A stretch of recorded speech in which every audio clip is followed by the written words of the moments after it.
Bonjour et bienvenue dans la formation CamSimul et CamSimul Advanced pour la partie utilisation. Donc comme on a pu le voir précédemment, donc là il est nécessaire d'installer, de configurer et d'avoir les bonnes options en fonction de son parc machine, je dirais. Pour ma présentation, je suis donc en full option, c'est-à-dire que j'ai tous les modules. Donc là ici, il n'y a pas de limitation particulière sur ma présentation.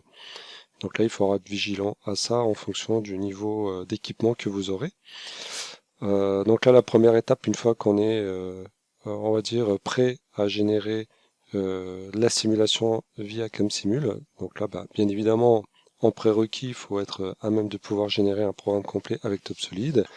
Et une fois donc là, ce programme finalisé, on va pouvoir exécuter la commande de simulation et l'export vers CamSimul. Donc là, on va exporter les données 3D et le programme ISO vers CamSimul, qui lui va directement s'intégrer donc dans l'environnement TopSolid et va nous libérer un certain nombre de commandes ici disponibles au menu. Donc là, on va parcourir l'ensemble des commandes au fil de la présentation et ainsi pouvoir les découvrir tout simplement. Donc là ici, sur la partie graphique, on peut bien évidemment zoomer, dézoomer, faire des rotations, telles que vous les connaissez dans TopSolid, mais aussi par exemple déjà commencer à travailler avec l'affichage pour éventuellement montrer ou cacher certaines parties de la machine. Donc là, ici, c'est vraiment très intéressant. On notera au passage qu'il est aussi possible, par exemple, de cacher le brut, cacher le fini, et éventuellement cacher le montage si on le souhaitait. Bon, ça a très peu d'intérêt puisque finalement, au bout du compte, c'est véritablement cette partie-là qui nous intéresse, je dirais, le plus. Ensuite, sur la partie gauche, ici, on va retrouver donc là les commandes de simulation, avec notamment la partie simulation en mode machine ou en mode programmation, où on ne verra que la pièce. Et est-ce que je souhaite détecter ou pas les collisions lors de la simulation. Donc là, effectivement, je vais donc activer la détection de collision avec l'environnement de simulation en mode machine. Sur la partie basse, ici, on va retrouver donc à l'identique de ce que vous connaissez déjà en grande partie sur la simulation TopSolid. Donc là, un curseur de vitesse de simulation. Et ici, la possibilité de démarrer l'animation ou la simulation en mode animé ou en mode rapide. Donc là, ici, ce mode rapide, ça permet donc d'exécuter le calcul d'enlèvement de matière sans avoir on va dire l'affichage graphique. Donc pour montrer la différence entre les deux, on va démarrer en mode animé. Donc là, on va se retrouver ici en simulation avec l'enlèvement de matière. Donc là ici avec une barre d'état en bas qui nous indique les temps d'usinage réalisés, quel est l'outil, quel est l'outil, quelle est l'avance, les rotations, etc. et la position dans le programme. Donc ça permet donc là ici de voir la machine en mouvement et s'apercevoir ou pas des éventuelles collisions. On peut interrompre la simulation à tout moment, revenir au début, bien évidemment. On pourrait aussi exécuter cette simulation, parce que c'est ce qui nous intéresse pour beaucoup, avec l'affichage du code ISO en cours de simulation. Donc là, je vais cliquer sur ce bouton ici pour afficher la fenêtre du code ISO et je vais simplement relancer la simulation. Donc là, on va avoir en même temps que la partie simulation graphique, l'affichage du défilé du code ISO. Donc là, à savoir qu'on verra un peu plus tard dans la partie configuration qu'il est possible d'afficher, on va dire, la mise à jour de la lecture du code ISO de façon personnalisée. Et enfin, donc là ici, j'interromps encore une fois la simulation pour revenir au début. Je peux également donc exécuter la simulation, mais cette fois-ci sans l'environnement graphique. Ce qui fait que ici, cette fois-ci, on va se retrouver donc avec ce bar graphe circulaire qui va nous afficher donc le calcul de temps pour résoudre, on va dire, l'enlèvement de matière. Donc là, à ce moment-là, comme on n'est plus dans une page de simulation, on notera ici qu'il n'y a plus d'évolution sur la partie affichage du code ISO, l'affichage dynamique. Cependant, le résultat final sera absolument identique à celui qu'on aurait eu en mode animé.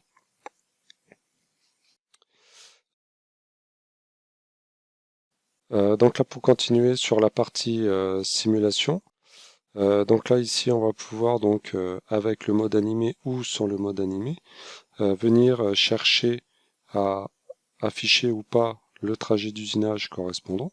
Donc là ici on va pouvoir demander à afficher le trajet d'outil et donc relancer la simulation. À ce moment-là, bien évidemment, donc là on va avoir notre simulation, mais en plus avoir le trajet d'usinage parcouru. Donc là c'est particulièrement simple hein, à identifier et à visualiser. Ça permet donc là ici hein, de voir concrètement le trajet d'usinage correspondant à la simulation. Ensuite ici on peut donc avoir la possibilité, donc là je vais fermer cette fenêtre pour le coup, d'afficher donc là le brut, on va dire en format beaucoup plus précis. Ça permet donc d'avoir un visuel, donc là ici très ciblé sur la pièce, puisqu'on ne voit que la pièce et non plus la machine. Et ici on va retrouver différentes commandes, donc certaines qui sont semblables à celles qu'on aurait sur la fenêtre principale. Donc là ici avec simplement le trajet de l'outil courant. Ici, est-ce qu'on veut montrer ou cacher la pièce finie? Ici, si on veut montrer ou cacher, par exemple, l'environnement. Et enfin, si on veut exécuter une comparaison. Les trois boutons ici, c'est le mode de qualité de rendu qu'on souhaite avoir. Notamment, est-ce qu'on veut un maximum de qualité, tel est le cas maintenant, ou est-ce qu'on veut un maximum de rapidité de calcul? L'intérêt de cette fenêtre supplémentaire, c'est d'être beaucoup plus fin, d'être beaucoup plus raffiné en termes de rendu sur la pièce. Donc là, on va relancer donc ici la simulation. Donc là, on va avoir la possibilité d'avoir la fenêtre de simulation machine complète plus la fenêtre de simulation en rendu précis. À savoir que ici, cette fenêtre, donc je la sors pas de mon écran, mais c'est vraiment l'intérêt, c'est de pouvoir l'utiliser et de la déplacer sur un autre écran. Donc là, je pourrais la positionner sur un écran à côté sur mon bureau. Donc là, on va attendre un petit peu hein, qu'il y ait quelques passes qui soient exécutées pour mieux visualiser le rendu. Donc là, si on fait une pause, donc là, les deux se mettent en pause et on va pouvoir voir ici, donc là, ici, un bar graphe qui va venir raffiner l'affichage, sachant que si je fais un zoom de ce côté-là, on voit bien que ici on est dans un mode d'affichage dégradé, beaucoup plus efficace. En revanche, ici, si je zoome, on va venir donc là le recalculer systématiquement, hein, donc là d'où le ray tracing. Et donc là, si on continue la simulation,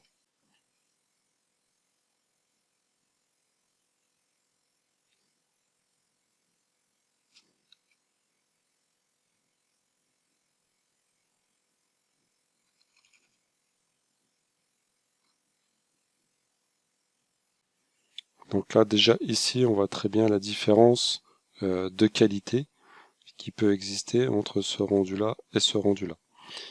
Donc là, pour aller beaucoup plus vite et avoir un résultat final plus rapide, donc là, on va simplement relancer la simulation, mais sans affichage.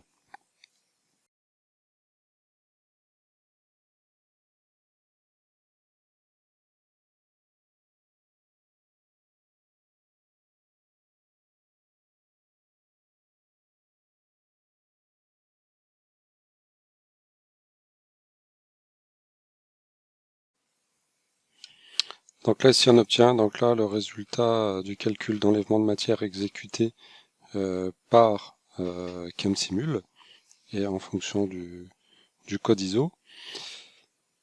Et on va pouvoir donc demander ici à afficher donc la fenêtre de ray tracing pour avoir un visuel plus raffiné par rapport à ce calcul qui est fait ici. Et donc là, si on zoome, on va pouvoir visualiser plus précisément donc l'enlèvement de matière. D'ailleurs, on le voit bien hein, déjà ici. Voilà, donc là, au fur et à mesure que je vais zoomer, ça va nous permettre d'avoir quelque chose de beaucoup plus fin, de beaucoup plus raffiné. les exemples qui existent ici. Donc là on était sur un centre d'usinage 3 axes. On va pouvoir donc ici par exemple aussi faire de la vérification sur un centre d'usinage, donc ici en 5 axes, en G-code, simulation. Et donc là on va se retrouver donc là ici dans la même page, dans la même interface que ce qu'on avait sur la pièce précédente, sachant qu'on va toujours pouvoir afficher le code ISO ou pas, demander à détecter les collisions ou pas. Donc là ici un peu plus bas, il y a donc là une option supplémentaire qui existe qui s'appelle la préanalyse. L'intérêt de la préanalyse, l'intérêt essentiel, c'est de contrôler le code ISO avant d'exécuter le calcul d'enlèvement de matière et la simulation. Ce qui permettra donc dans ce cas de s'assurer que l'ensemble du code est cohérent d'un point de vue écriture, mais que en parallèle il existe aussi toutes les commandes correspondantes, ce qu'on appelle les macros. Est-ce que le M8 est bien reconnu? Est-ce que tous les codem, on va dire appelés, ou tous les codes G appelés, on va dire à l'intérieur du code ISO, a bien été reconnu par le jumeau numérique en termes de macros. Et là on peut indifféremment lancer l'exécution de la simulation d'enlèvement de matière avec animation ou sans animation. Donc là on va faire avec l'animation. Donc là on peut voir qu'au préalable donc il y a cette commande donc là de préanalyse qui s'exécute, donc là qui va permettre de vérifier l'intégrité on va dire du code ISO tel que écrit. Donc là on notera au passage que la simulation est faite sur un code ISO de type ID9. Et donc là, une fois que la préanalyse est passée, voilà, donc on va avoir donc cette fois-ci notre simulation qui va s'exécuter. Sur le bandeau noir qui se trouve tout en bas, là, qui affiche des informations très intéressantes sur ce qui se passe actuellement, il est aussi possible de le configurer ici pour afficher plus ou moins d'informations telles qu'on souhaiterait les visualiser. Donc là, voilà, donc ici on a donc là des temps d'attente de changement d'outil, on a la partie simulation avec l'enlèvement de matière, plus l'anti-collision qui est bien activé, avec les différents éléments, notamment l'outil et la pièce. Donc là on va donc là ici poursuivre la simulation.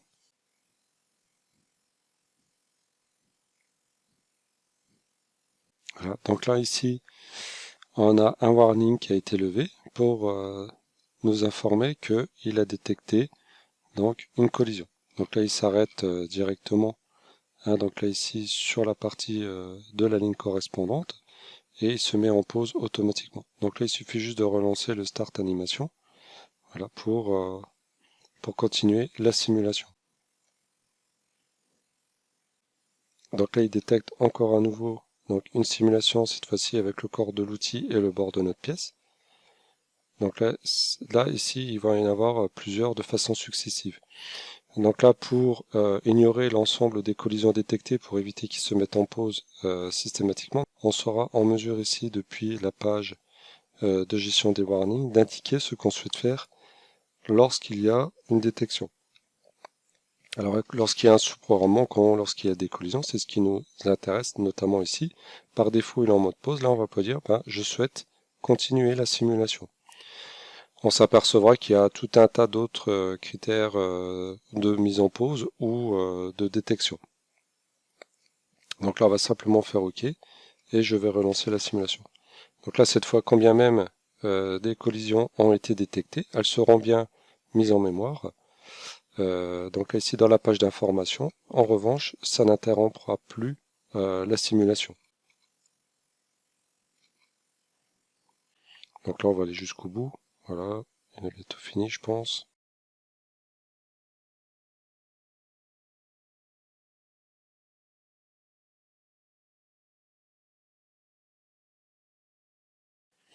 Donc là, on est arrivé donc, tout au bout du programme, à la fin de la simulation.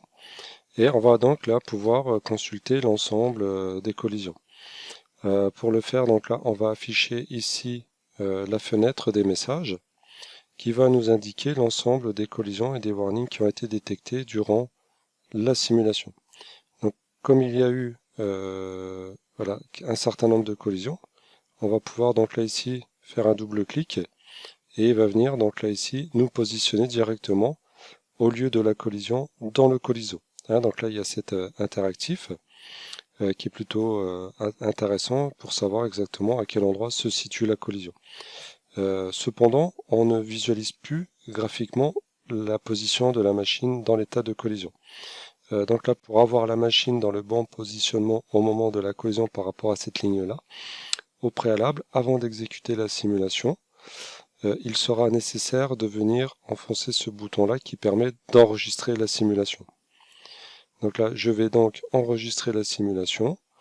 Donc là, comme on a vu que les temps de simulation prennent un certain temps, on va demander à le faire avec ou sans la préanalyse, peu importe, mais en mode sans l'affichage graphique. Donc là, ici, le calcul se réexécute.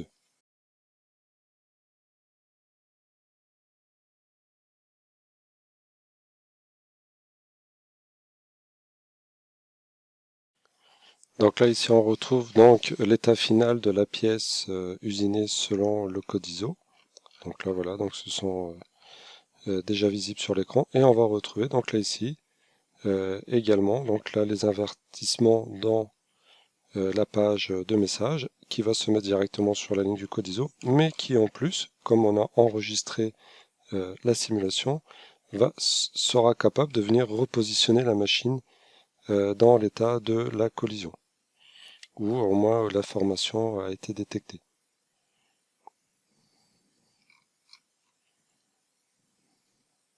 Comme on a enregistré la simulation, il est aussi possible à ce moment-là de venir enregistrer la simulation telle qu'exécutée. Donc là, pour qu'il sera aussi disponible et visible pour Eureka Viewer. Donc Eureka Viewer, c'est une application libre d'accès qui est gratuite, disponible au téléchargement sur le site de Roboris. Donc c'est une application qui peut s'installer soit sur un téléphone, soit sur une tablette, soit directement sur le PC. Ici, donc, on a donné le lien en direct sur la page correspondante. Donc, dans la page donc options, on va dire les options d'usinage et code simulation, on a ici le lien qui va pointer automatiquement sur le site pour permettre de télécharger le logiciel Eureka Viewer. Et donc là qu'on va retrouver ici. Donc là on va retrouver directement donc là, la possibilité donc là pour télécharger donc là soit sur Google Play soit sur l'App Store ou alors directement pour Windows sur l'ordinateur. Et enfin, donc là ici j'ai code simulation. Donc là on a également accès à d'autres fenêtres. Une qui s'appelle Reviewer.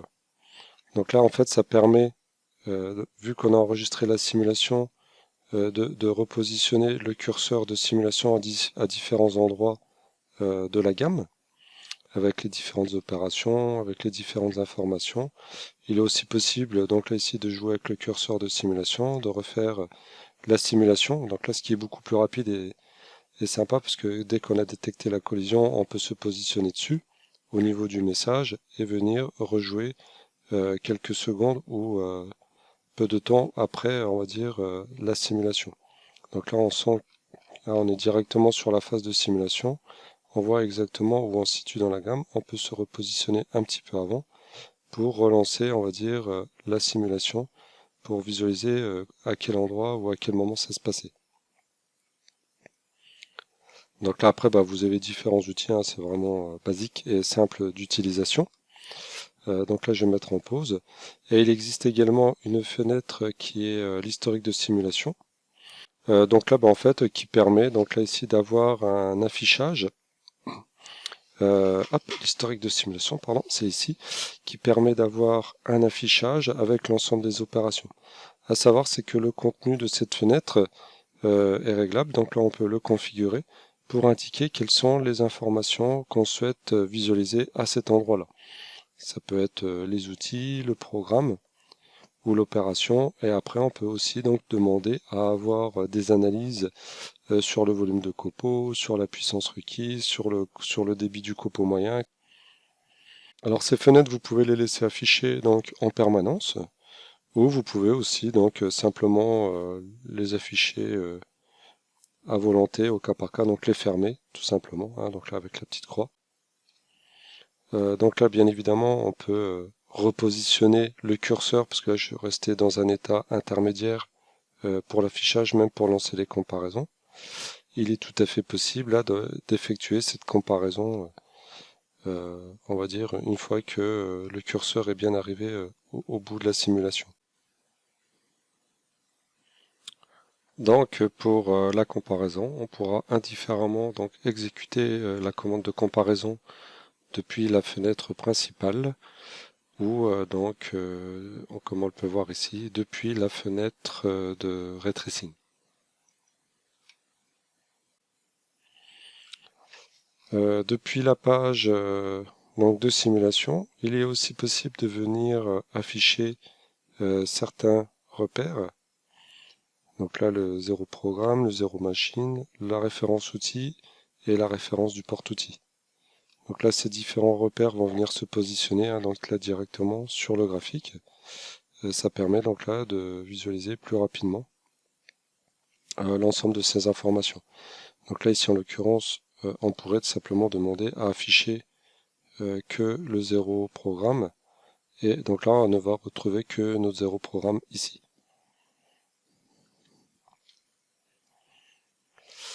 Sur la partie paramétrage, donc là ici vous avez différents types de réglages possibles, notamment sur la rapidité de mise à jour du programme en termes de simulation. Donc là il est sur le mode toujours.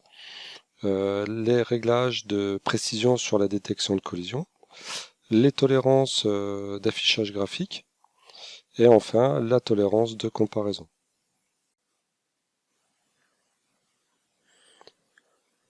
Ce qui pourra aussi être très intéressant après avoir fait donc ces analyses et ces comparaisons par rapport à la simulation qui a pu être effectuée, il sera aussi possible d'appliquer des modifications donc sur le code ISO. Ces modifications, donc on peut les appliquer directement donc sur la fenêtre du programme. Donc là, venir ici, récupérer certaines informations, les couper, les copier, les coller à différents endroits, ou taper du texte, donc là du code ISO directement à la main ici, pour pouvoir ensuite le simuler. Donc ça c'est une chose qui est déjà très intéressante pour éventuellement corriger manuellement des collisions et voir ce qu'on pourrait faire pour les éviter ou améliorer le programme. Toutefois, il ne sera pas possible d'enregistrer le programme modifié manuellement dans cet endroit ici. En revanche, avant donc d'exécuter la simulation, donc là il faut revenir au tout départ de la simulation, parce que là on était en fin de simulation. Donc là de revenir donc au début du programme, et ici donc là avoir la possibilité d'importer un programme ISO qui aura été modifié. C'est-à-dire que là j'ai le programme initial tel que généré donc par TopSolid, mais je peux ici venir chercher un programme que j'aurais retouché manuellement au pied de la machine ou différemment.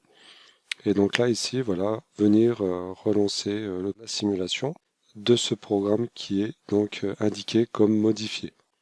Et pour terminer, sur cette partie-là, on va pouvoir, en termes d'utilisation, lancer donc cette commande de simulation depuis un document de type Milturn, donc multicanal. Et donc là, lorsqu'on va exécuter cette simulation, la différence qu'on va avoir essentielle, c'est notamment au niveau de la gestion des programmes.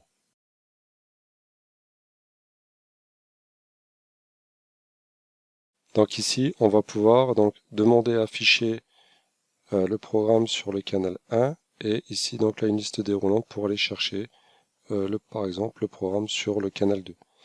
Et lorsqu'on va exécuter la simulation, Donc là, on va avoir donc là ici le curseur de simulation qui va venir se positionner.